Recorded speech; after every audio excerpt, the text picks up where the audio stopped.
everyone. Thank you very much for being with me today.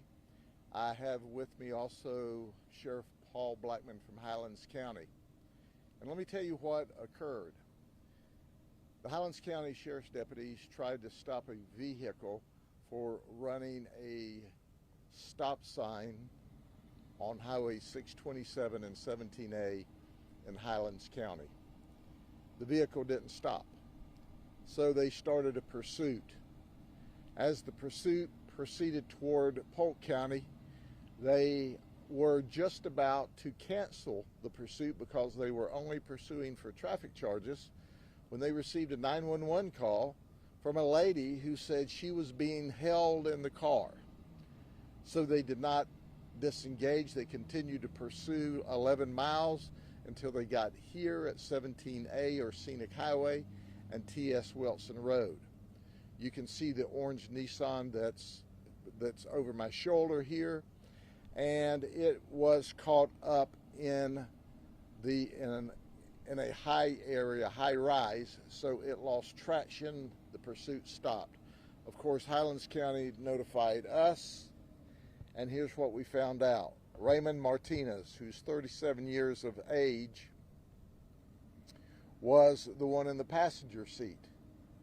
What we believe to be one of our victims, or at least a partial victim, was the driver when the pursuit began. She was not allowed to stop.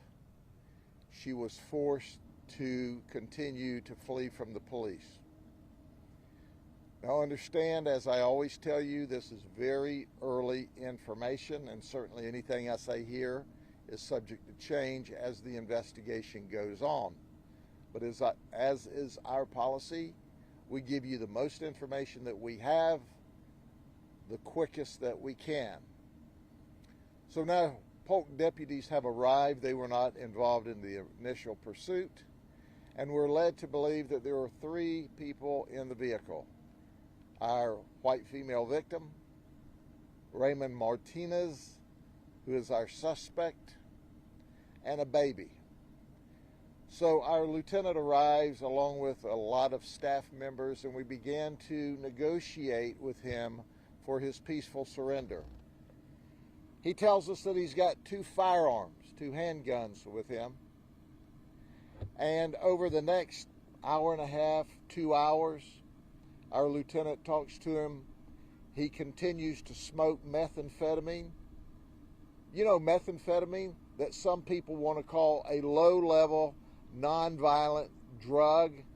Those people are nuts, by the way. He continues to smoke his methamphetamine. Then he wants water. So we said, no problem. Let the baby and the lady out and we'll give you water. He refuses to do that. Then they negotiate and they try to de-escalate and calm him down and say, well, what can you trade us for the water? He throws out a magazine, and the magazine is full of ammunition. Then he clears a handgun and opens the door and throws it out. So now if he's telling us the truth, he's down to 1 firearm. He continues to tell the baby, quiet down, baby, quiet down, stay underneath the cover. Stay underneath the cover, it's okay. Well, in the meantime, Highlands County Sheriff's Office, doing a magnificent job, they start backtracking and they go, we have run down who he is and who she is, and we can account for his children. Because keep in mind that this is over a period of time. As you can well expect, now we've notified SWAT. Our SWAT team is en route. So despite our best efforts to the contrary of de-escalating and trying to get him to turn the lady loose, we have no luck.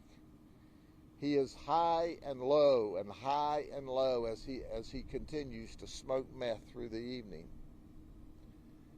He's incredibly erratic. He at one time threatened suicide. He said he couldn't let the baby go, and he certainly couldn't let the woman go, because if he did that, then we would shoot him. We assured him that that was not the case, that we wanted to peacefully take him into custody. He accused detective from the Highlands County Sheriff's Office of being the Sinaloa cartel from Mexico, and he said the cartel was after him. So that's the kind of person we were dealing with. So SWAT team arrives, our crisis negotiators pick up the negotiation, and finally, after another period of time, they convince him to let the female out of the vehicle long enough to take a bottle of water back to him. She gets out of the driver's side of the vehicle. Our deputies immediately grab her, rescue her, bring her to safety. Now I want to underscore at this point in the investigation, we have rescued the hostage successfully and she's not injured. We confirmed with her at that point in time that there was no baby in the car, that this was just part of his ruse to keep us at bay. So the negotiations continued.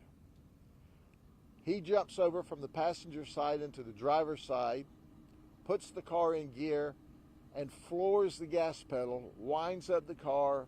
He's spinning, throwing dirt and rocks every place, trying to get the vehicle off of the high center so he can once again flee. When that occurs, we introduce chemical agent to the vehicle. He's the only one there. He immediately starts shooting at the SWAT team. He shot at the SWAT team several times as they began to return fire. He shot one of my deputies, one of my SWAT team members, Samuel Yates. It turns out Samuel shot in the shoulder, and he's got some significant glass in his face from a bullet traveling through the window of this patrol car.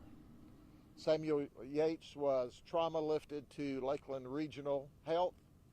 He is in excellent condition.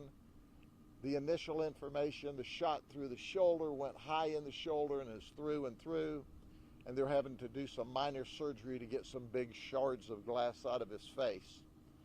You can see on the ground here his equipment that's bloody from being shot.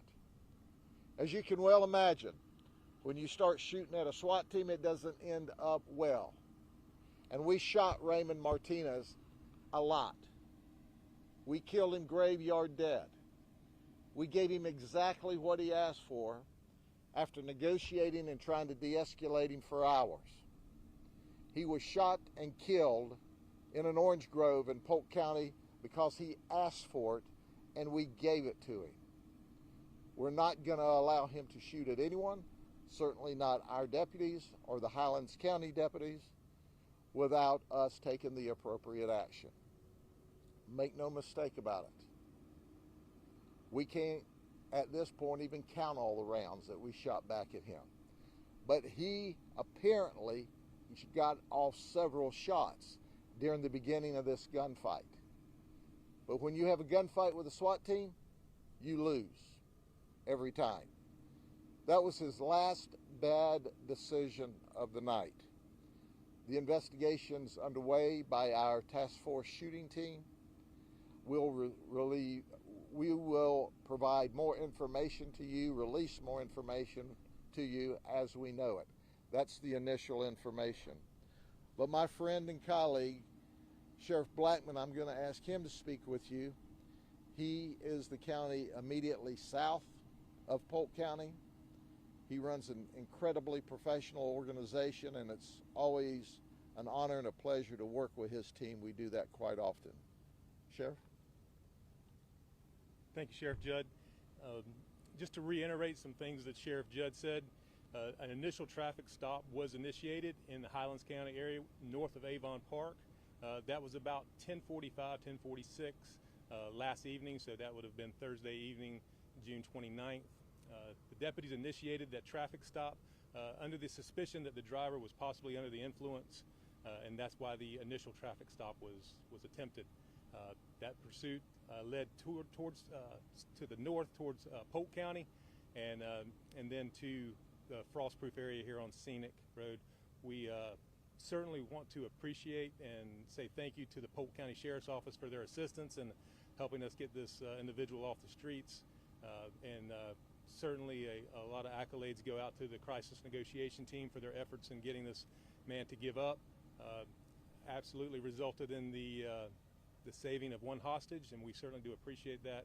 And it's always a pleasure to work with the Polk County Sheriff's Office and under the leadership of Sheriff Judd. So thank you very much.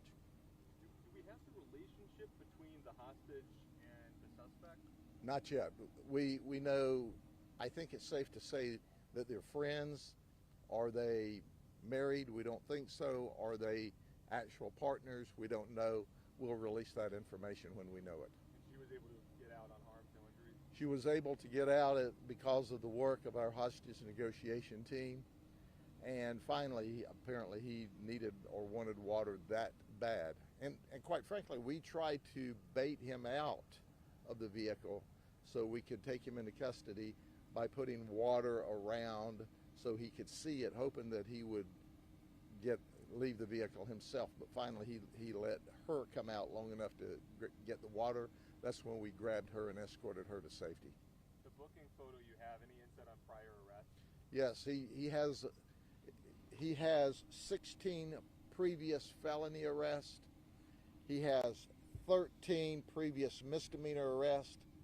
He's been to state prison one time for a violent crime. He's got a litany of violent arrests as well as drug arrest. And once again, you all have heard this before, I'll not quit saying it. I'm sick to my stomach of there being a narrative that's spread across this nation by a few people saying that that drugs are low level and nonviolent.